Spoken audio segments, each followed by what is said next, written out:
முதல்ல இது என்னுடைய கட்சி இல்லை, நம்முடைய கட்சி, நம்ம இனத்தின் கட்சி. நாம் தமிழருங்கிறது ஒரு கட்சி இல்லை. அது கட்சியில் நாங்கள்லாம் இணையலை. நாங்கள்லாம் இணைந்து எங்கள் இனத்திற்கென்று ஒரு அரசியலை உருவாக்குறோம். அரசியல் வலிமையற்ற பிள்ளைகள் உருவாக்குறோம். இப்போ இதில்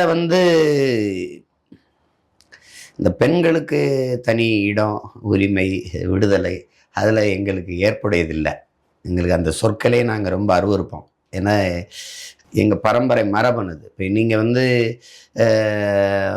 100க்கும் மேற்பட்ட பெண்பார் புலவர்கள் எங்கள் இருந்திருக்கிறாங்க. உங்களுக்கு தெரியும். உங்களுக்கு இப்போ அந்த மாதிரி பெண்களை குலதெய்வங்களாக வச்சு 100 பேர் 100ல் ஒரு 80 விழுக்காடுக்கு மேலே பெண்கள் தான் குலதெய்வம். இப்போ எனக்கே கூட என்னுடைய குலதெய்வம் வீரமாகாளி.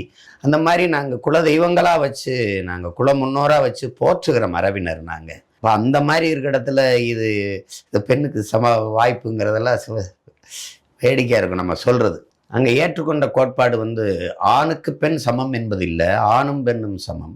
ஆணுக்கு பெண் நிகரென கொண்டால் ஆணுக்கு பெண் நிகரென கொண்டால் அது அறிவு சிறந்து வையம் தலை தோங்கும்னு நம்மளுடைய பாட்டன் பாரதி பாடுறான்.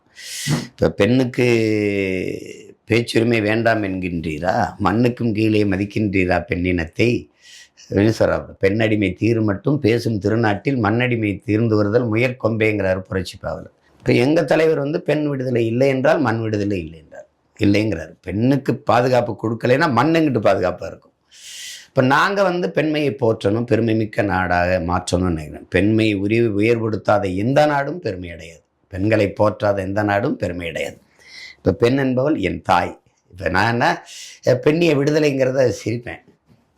என் தாய் தன் கருவறையிலிருந்து என்னை விடுதலை செய்யலைன்னா நானே இல்லை, அப்புறம் என்ன நீ பெண்ணிய விடுதலை கொடுக்கறது?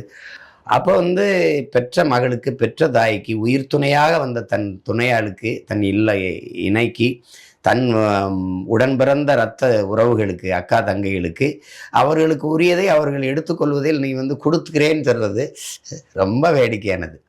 அதனால நாங்கள் அந்த கோட்பாட்டை ஏற்கலை. அவர்கள் இடம், அவர்களுக்கு உரியதை அவர்கள் எடுத்துக்கொள்கிறார்கள்.